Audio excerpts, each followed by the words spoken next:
നിലമ്പൂരിൽ LDF സ്ഥാനാർത്ഥിയായി M Swaraj എത്തിയതും PV അൻവറിന്റെ നീക്കങ്ങളും തിരിച്ചടിയാകുമെന്നൊരു വിലയിരുത്തലാണ് ഇപ്പോൾ UDF നേതൃത്വം. നിലമ്പൂരിൽ കടുത്ത മത്സരമെന്ന് മുൻ KPCC അധ്യക്ഷൻ K സുധാകരൻ തന്നെ പ്രതികരിച്ചിരുന്നു. അതേസമയം അൻവറുമായി ഇനിയൊരു ചർച്ച വേണ്ട എന്നാണ് UDF നേതൃത്വം തീരുമാനിച്ചിരിക്കുന്നത്.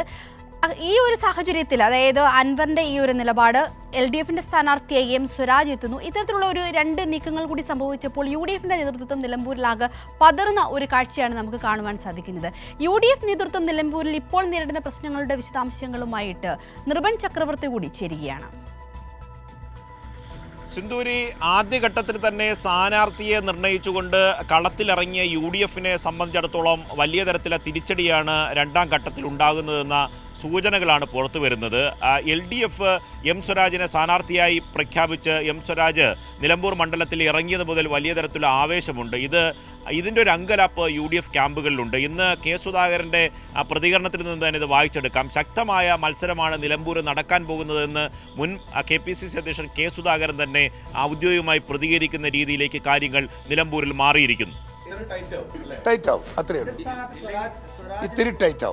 M സ്വരാജിൻ്റെ വരവ് മാത്രമല്ല, UDFനെ ഇപ്പോൾ അലട്ടുന്ന മറ്റൊരു പ്രധാനപ്പെട്ട കാര്യമെന്ന് പറയുന്നത് LDFനെ വഞ്ചിച്ച് UDF ക്യാമ്പിലെത്തിയ ഈ PV അൻവർ ഇപ്പോൾ UDFനെതിരെ തലവേദനയായി മാറിയിരിക്കുന്നു എന്നതാണ്. അദ്ദേഹം ഇന്ന് അതിരൂക്ഷമായ വിമർശനമാണ് പ്രതിപക്ഷ നേതാവ് VD സതീശനെതിരെ ഉന്നയിച്ചത്.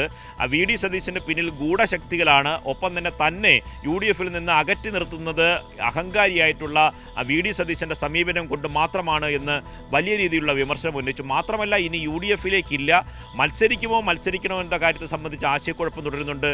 ചിലപ്പോൾ PV അൻവർ മത്സരിക്കാനുള്ള സാധ്യതയുമുണ്ട്. അതാണ് ഇന്നത്തെ പ്രതികരണത്തിൽ നിന്ന് വായിച്ചെടുക്കേണ്ടത്. പലതരത്തിലുള്ള അഡ്ജസ്റ്റ്മെന്റുകൾ ഒരു ഭാഗത്ത്. ഇനി എന്താ മറ്റത്? എന്താണ് PV അൻവറിനെ മാറ്റി നിർത്തിയിട്ടും നിലമ്പൂരിൽ ജയിക്കും, അതിൻ്റെ ഉത്തരവാദിത്തം എനിക്കാ. ആരാ പറയുന്നത്? ഈ UDFിൻ്റെ ചെയർമാൻ. നിങ്ങൾക്ക് മാറ്, ഒരു അഡ്ജസ്റ്റ്മെൻറ്റും ഇല്ല. No, nothing. That is my responsibility.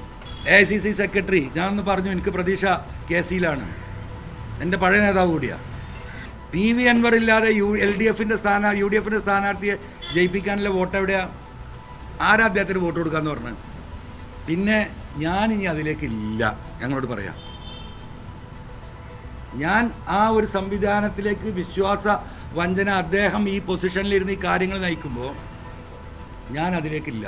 നിലമ്പൂരിൻ്റെ രാഷ്ട്രീയ ചിത്രം ഏറെക്കുറെ തെളിഞ്ഞു വരുന്നൊരു ഘട്ടത്തിൽ M സ്വരാജ് എന്ന LDFിൻ്റെ സ്ഥാനാർത്ഥിയുടെ വരവ് വലിയ തരത്തിലുള്ള ആഘാതം UDFിനെ ഉണ്ടാക്കിയിട്ടുണ്ട്. ഒപ്പം തന്നെയാണ് PV അൻവർ ഉയർത്തുന്ന വെല്ലുവിളി. അദ്ദേഹം സ്ഥാനാർത്ഥിയായി മത്സരിച്ചാൽ അത് ആരെയാണ് ബാധിക്കുക? അത് സ്വാഭാവികമായും അതിൻ്റെ കുന്തമുന തിരിയുക ആര്യാട ഷൗക്കത്തിലേക്ക് ആകും. അതിൻ്റെ പ്രതികരണങ്ങൾ എങ്ങനെയാകുമെന്ന ആശങ്കയും UDFിനെ അലട്ടുന്നുണ്ട്.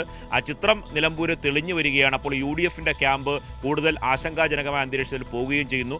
എന്നിരുന്നാലും ഇന്ന് ആര്യാട ഷൗക്കത്ത് ഇന്ന് നാമനിർദ്ദേശ പത്രിക സമർപ്പിച്ചിട്ടുണ്ട്. ഒപ്പം തന്നെ SDPIയുടെ സ്ഥാനാർത്ഥിയും ഇന്ന് നാമനിർദ്ദേശ പത്രിക സമർപ്പിച്ചു. ഒപ്പം കൂട്ടിച്ചേർക്കേണ്ടത് PV അൻവർ നാളെ ഇനി സ്ഥാനാർത്ഥി പ്രഖ്യാപനത്തിലേക്ക് വരും ദിവസങ്ങളിൽ പോകുമോ എന്നതും രാഷ്ട്രീയ കേരളം, പ്രത്യേകിച്ച് നിലമ്പൂർ രാഷ്ട്രീയം കാത്തിരിക്കുകയാണ്. അത് സ്വാഭാവികമായും UDFിനുണ്ടാക്കുന്ന പ്രത്യാഘാതം എന്താകും എന്ന ഒരു വിലയിരുത്തലും നാം കാത്തിരുന്ന് കാണേണ്ട കാര്യമാണ്.